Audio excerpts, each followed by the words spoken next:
সুমন দা, আগের দিন তো একটা 5 কিলো ওজনের রুই মাছ নিলাম। আজকে বাড়িতে বলেছে আর একটা সুন্দর দেখে একটা রুই মাছ লাগবে, বুঝলে? বেশি বড় নেই, 2.5 কিলো 3 কিলো। ঠিক আছে ঠিক আছে, চাপাও চাপাও দেখি। 2.5 কিলো মতো। 2.5 কিলো হয়েছে? এর দাম কত হবে দাদা? এটার দাম মাত্র 500 টাকা। 500 টাকা? ঠিক আছে, ছাড়িয়ে টাড়িয়ে পুরো পিস করে দাও, বুঝলে? দাও জানদা। আরে দাদা, এই যে 2.5 কিলো মাছে কয় পিস বানিয়ে দিবে তুমি আমাকে? এই স্ট্যান্ডার্ড সাইজ করে দেবো, একদম 25 পিস আজকে। Standard size?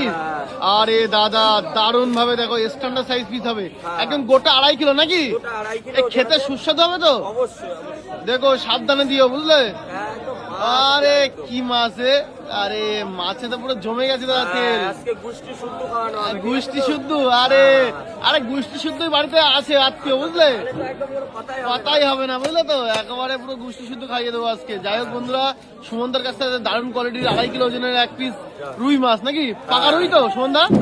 পুরো পাকা তো? পাকা মানে কি একদম। এই তো A1 দেখো, quality রুই। এই অন কোয়ালিটি রুই। দেখো গাদাগুলো এখন পিস করেছে সুন্দর করে। সুমনদা কয় পিস হবে তাও স্ট্যান্ডার্ড? ওই 25 পিস মতো হবে। 25 পিস হবে তাই তো? 100 গ্রামের পিস হচ্ছে তাই তো? হ্যাঁ। 100 গ্রামের পিস দেখো, দারুণ ভাবে সুমনদা এখন পিস করে দিচ্ছে। কোনো কথা হবে না, মাছ নেই, মাছের কোয়ালিটি নিয়ে কোনো কথা হবে না। তোমাদের পেটিটা দেখো, 200 টাকা। হ্যাঁ, রুই মাছ শালিট 250, গোটা 200। এই দেখো সেই পেটি নাকি?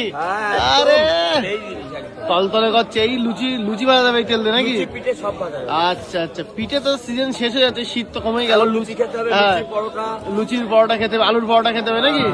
আচ্ছা আচ্ছা, দেখো গোটা মাছটা সুন্দর করে পিস করে নিলাম। তাহলে 25 পিস বানিয়ে দিলে তাই তো? ওকে, থ্যাংক ইউ। 500 টাকার মাছ, চলো কমপ্লিট। হ্যাঁ। চলো।